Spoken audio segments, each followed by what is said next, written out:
Bonjour, bienvenue à vous sur le site de Forélite dans les Landes. Donc, Loïc Liffa, je suis le directeur des opérations de Forélite. Forélite qui est une pépinière forestière créée en 1989 à l'initiative des sylviculteurs et des coopératives forestières, constituée de 3 sites de production. Un site où on est aujourd'hui qui est dans le cœur des Landes et dans le cœur du massif landais. Un site qui est le siège social de Forélite qui est basé à Moulis-en-Médoc, qui est le principal site de production, et un nouveau site que l'on a acquis en 2019, un site de production de plançons de peupliers. On y reviendra un petit peu tout à l'heure sur ce sujet du peuplier.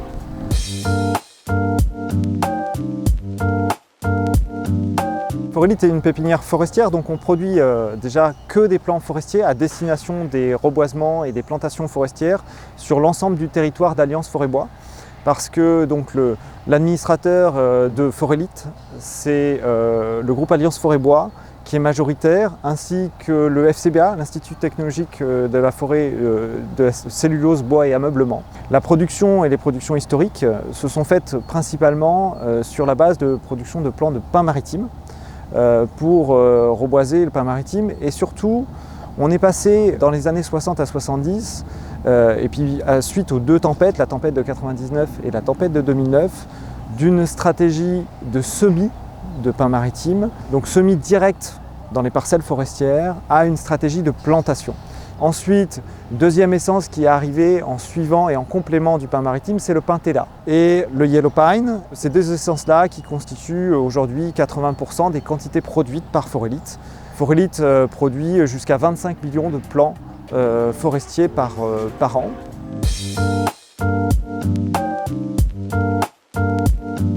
Le Douglas, le mélèze, le cèdre, mais aussi des feuillus, le chêne par exemple, qui prend une part majeure, ou le robinier qui prennent une part majeure aujourd'hui dans les besoins des agences du groupe Alliance Forêt-Bois.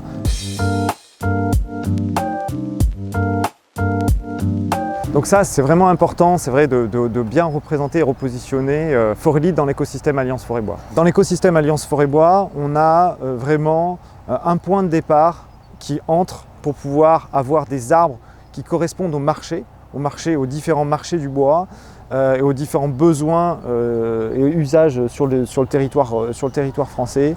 Il faut déjà disposer des graines.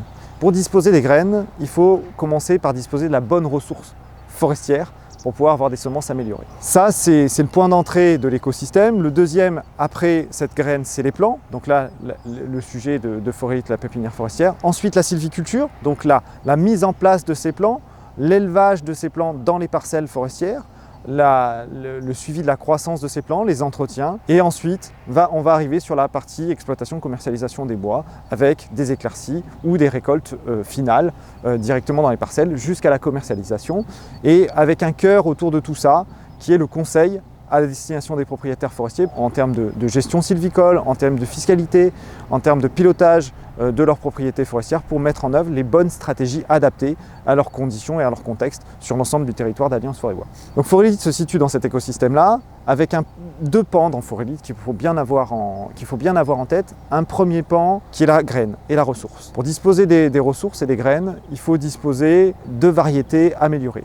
Une variété améliorée, c'est les meilleurs arbres dans une population, dans une parcelle forestière, qui ont été identifiés comme correspondant aux besoins futurs, c'est-à-dire la forme des arbres, la branchaison des arbres, pour pouvoir avoir des utilisations industrielles. Ces arbres-là qui avaient les meilleures conformations, on a récolté les graines. Ces graines-là, on les a mis dans des vergers à graines. Donc des vergers, c'est un peu comme un verger de pommier, si on doit synthétiser et schématiser l'idée. C'est-à-dire qu'on va les planter, ces graines, dans des formats et des dimensions permettant de récolter des pommes de pin, des pignes, des cônes dans le langage et dans le jargon professionnel, qu'on va récolter sur le pin maritime par exemple ou sur le pin Tela, entre le mois d'octobre pour le pin Tela et jusqu'au mois de mars pour le pin maritime. Et ces cônes-là, on va extraire les graines à l'intérieur de ces cônes-là pour pouvoir semer ces graines avec un objectif de disposer d'une graine viable égale un plant forestier qu'on va aller implanter dans les parcelles forestières.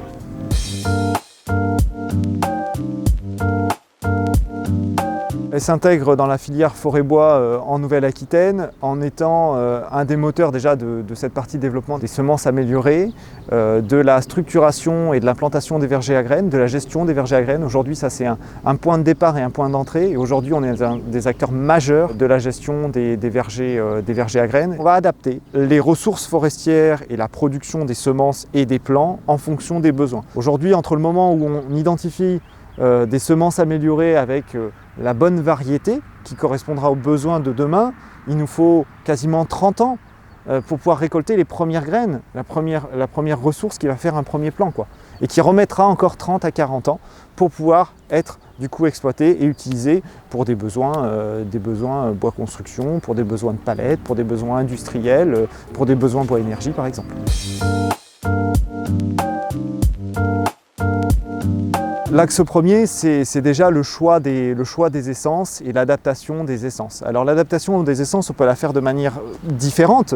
Premier sujet, c'est la migration assistée. Aujourd'hui, le changement climatique et les évolutions climatiques vont plus vite que la capacité de la forêt à s'adapter à ces changements-là.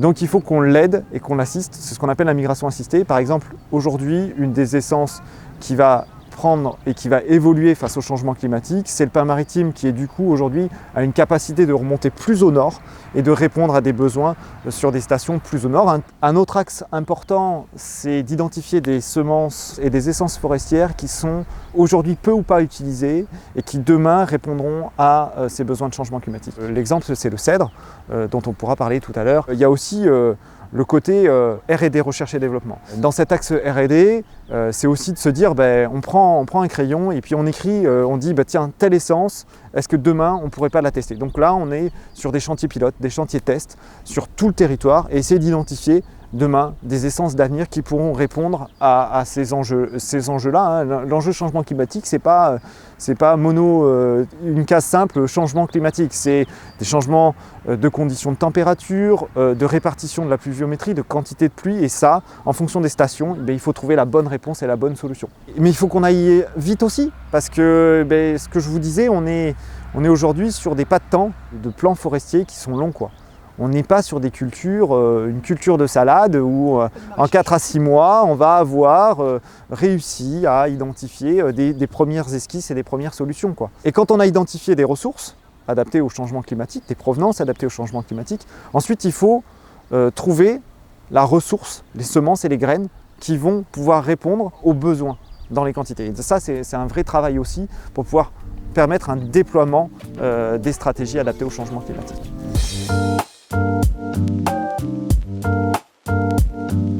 Aujourd'hui, on a une capacité à exporter des plans forestiers, on en exporte déjà des plans forestiers sur le territoire européen, sur un axe clair, encore une fois, de contractualisation et principalement avec des contractualisations à l'étranger pluriannuelles. La réussite d'un reboisement, c'est lié à la qualité et à la fraîcheur des plants. Donc il faut qu'on ait une stratégie, une organisation logistique du plan entre la pépinière et le pays destinataire la plus directe possible.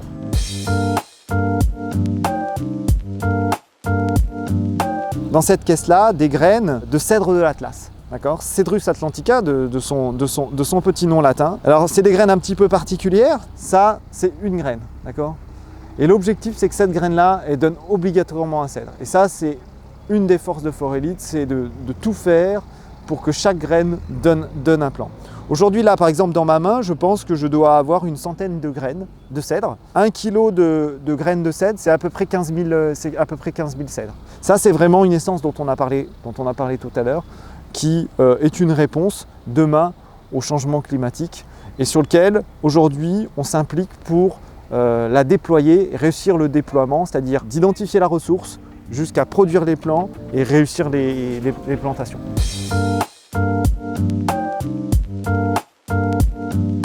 Un des points pivots, c'est véritablement le fait qu'il y ait des contrats de culture, des quantités à fournir aux reboiseurs, au groupe Alliance Forêt-Bois, à l'ensemble des agences, 1 an après la mise en culture. Ça prévaut déjà de se sécuriser la production. L'objectif réel, c'est d'être sûr que l'on ait les plants dans les quantités et dans les qualités souhaitées à la fin de la phase d'élevage. Donc premier facteur, c'est de se protéger des aléas climatiques et de mettre en place toutes les protections climatique vis-à-vis de la grêle, vis-à-vis du gel, vis-à-vis des intempéries. Aujourd'hui, on fait face en agriculture à des grandes amplitudes climatiques. Pour ça, on a développé et mis en place des cultures protégées par des filets et des protections climatiques qui vont protéger du coup les plants qui sont dessous. C'est des plants qui viennent d'être semés, qui ont été semés il y a une semaine et qui vont être protégés de tout ce qui va pouvoir leur arriver pendant leur cycle de culture. À commencer principalement, on sème des graines, donc se protéger des oiseaux. Mais tout ça n'est vrai qu'avec un ensemble d'éléments que l'on a conçus avec toute l'expérience de Forelite pour produire ces plants forestiers.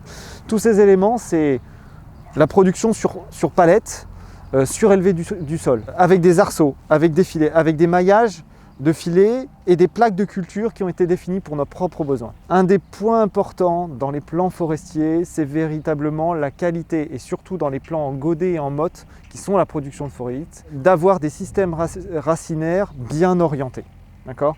Donc, pour ça, il faut qu'on puisse avoir du cernage des racines. Donc l'idée, c'est que l'air passe sous les palettes et vienne oxyder les racines pour qu'elles puissent se diviser. Et les plaques sont des plaques ajourées et rainurées pour orienter les racines dans la verticalité. Pourquoi il faut orienter les racines dans la verticalité ?